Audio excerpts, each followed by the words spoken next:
Mukesh and Anil Ambani grew up sharing clothes in a crowded, single-room Mumbai chawl.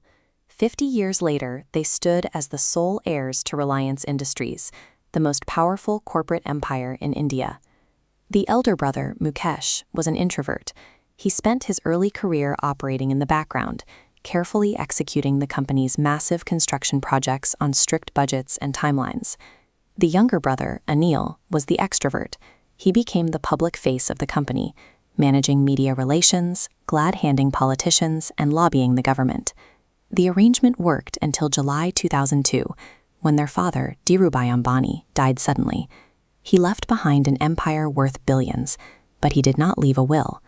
The lack of a formal will left control of India's largest corporation up for grabs. By 2004, the brothers were operating as two rival factions, locked in a struggle for a dominant stake in the family's wealth. The boardroom friction reached a breaking point as Mukesh centralized financial power under his own office. In response, Anil forged deep alliances with political leaders like Amar Singh, a move Mukesh viewed as a direct threat to the company's business interests. By 2005, the family feud was destabilizing the Indian economy. Their mother, Kokilaman, intervened alongside banker K.V. Kamath and forced a settlement that physically divided the Reliance empire in two. Mukesh walked away with the industrial core, oil refineries and petrochemical plants that generated a reliable cash flow. Anil received the future-focused assets, telecom, financial services, and power. To keep them out of each other's territory, they signed a 10-year non-compete clause. The 2005 split provided both brothers with the independent billions required to take their dispute from a boardroom into the open market. Anil's first major solo ambition was a massive project in Dadri, Uttar Pradesh. He planned to build the largest gas-based power plant on the planet, which required a colossal, guaranteed supply of fuel. Based on the family settlement, Anil expected to buy this gas from Mukesh's energy fields at a heavily discounted rate. Mukesh refused to honor that pricing, insisting that the market should dictate the cost. In 2009, the dispute escalated. Technicians performing maintenance on Anil's personal helicopter opened the fuel tank filter and discovered pebbles and soil deliberately placed inside the mechanism to cause a crash. The battle over gas pricing eventually reached the Supreme Court in 2010. The court ruled in favor of Mukesh, declaring that natural gas is a sovereign national asset that could not be privately divided by a family contract. This legal defeat killed Anil's Dadri project, proving Mukesh was willing to use the highest powers of the state to block his brother's ambitions. In 2008, Anil attempted to merge his telecom network with the South African giant MTN. If the deal had succeeded, Anil's net worth would have officially surpassed Mukesh's. Mukesh blocked the deal by enforcing a right of first refusal clause hidden in their separation agreement.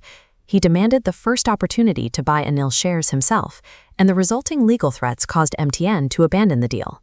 Anil's telecom business also carried a fatal inherited flaw. When Mukesh originally built the network in 2002, he chose CDMA technology rather than the globally dominant GSM standard. CDMA hardware could not support modern 3G and 4G data.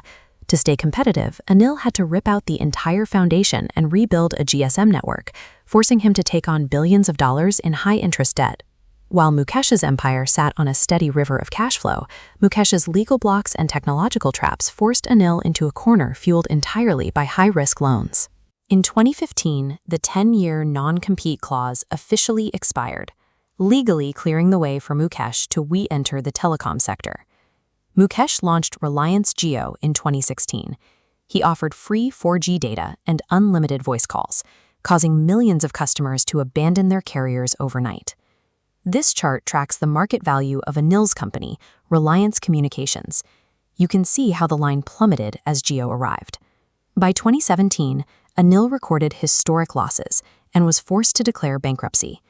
Jio delivered a decisive blow to the already struggling Reliance Communications. The timing of the launch accelerated Anil's decline, removing his primary source of revenue from the corporate chessboard. By early 2019, Anil was facing immediate imprisonment.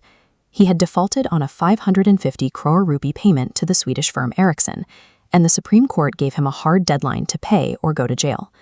Just hours before the deadline, Mukesh paid the Ericsson debt. In exchange for his freedom, Mukesh essentially acquired the remaining usable pieces of Anil's corporate assets.